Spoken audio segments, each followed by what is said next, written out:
Hello friends, this is the third video in a series I'm doing on this Marantz AV surround receiver model SR7300OSE. In the last two videos I looked at it a little bit, turned it on very briefly. They were short videos. I picked this up in an estate sale for $40. It was on half price day and it was priced at $80. So this is a little obsolete in some ways in terms of features. It doesn't have the HDMI and that kind of thing that people expect nowadays. But as far as a 7-channel audio AV receiver, this is really probably an extremely high-end unit for a good price.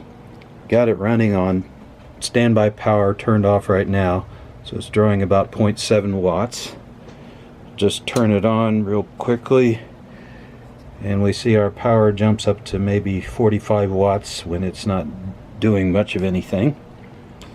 So I'm going to hook some things up to it and we'll give it a listen here in a minute. Well, I've got this turned around. Let's go ahead and take a tour of the back. We've got lots of outputs here. This is a 7-channel receiver. Left, right, front, back, surround. You know, that kind of thing. You can see we have lots of stereo inputs and outputs here.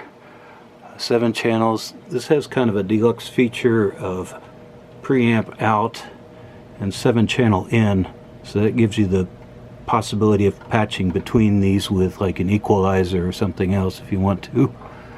We've got component video.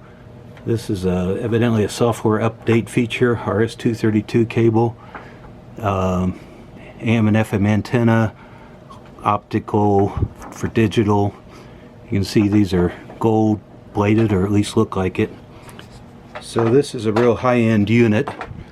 I've gone ahead and hooked up the left and right speakers here, so we'll turn it back around and see how it sounds. For a quick experiment, I'm going to use this FM dipole antenna that I hooked up that makes a fun kitty toy. I've got a couple of Polk audio speakers, bookshelf type speakers. Those I haven't really evaluated so far, but I do know that they kind of basically work. So we'll turn it on. Let's go to FM tuner. Looks like we've got a separate button for FM here somewhere. Haven't found that yet. Well, it looks like I'd better fiddle around and get back to you. Well, I got this going. I've got Michael Jackson running in it at the moment. It turned out it was turned up really high and then practically blew out the ears of me and Scooter when we first turned it on. Sounds like these little Polk audio speakers are survived, so that's good. Didn't want to blow them up. So we got FM working here. Let's try to, oh, that was the mute button. I thought it was mode. So let's go ahead and look at some of the other features here. Has a memory capability, of course switches for all the different possible inputs and outputs. AD, I assume that means analog or digital. Tuning, FP. Mode seems to switch between this auto surround, auto, stereo. You kind of have your choices here. You see analog. Let's try to push this and see if that goes to digital. Source direct. Okay.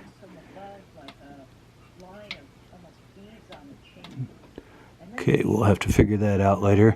Here you can see some front panel inputs. One digital composite video and stereo S-video, which made sense in this era. This is from approximately 2000. Not quite sure the exact year so far. I haven't looked that up. Let's do ATT, which I assume attenuation, which probably cuts the volume significantly. Maybe not.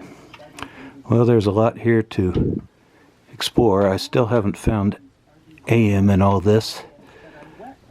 It seems a little bit counterintuitive in that regard. This unit came with not one but two remote controls. I'm not sure if they were supposed to come with it, or there was also Marantz CD player, so maybe this is the one that should have gone with that. They were sitting on top of the unit, so I ended up buying it with both, but you know, it was an honest mistake. So let's see if we can get this to work. The battery may be dead in it.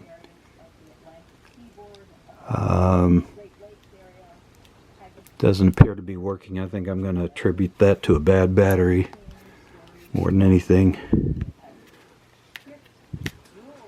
So we'll work on that separately. But anyway, this shows signs of life as a stereo receiver. So we'll probably end the video at this point. I'm going to do another in the series where I take the lid off of it and look inside at the construction. Marantz is known as a high-end manufacturer. This is a pretty heavy unit, and I'm expecting to see a lot of good things inside when I pull the lid on it. So be sure and look for that in the next in this series. Thanks for watching. Bye-bye.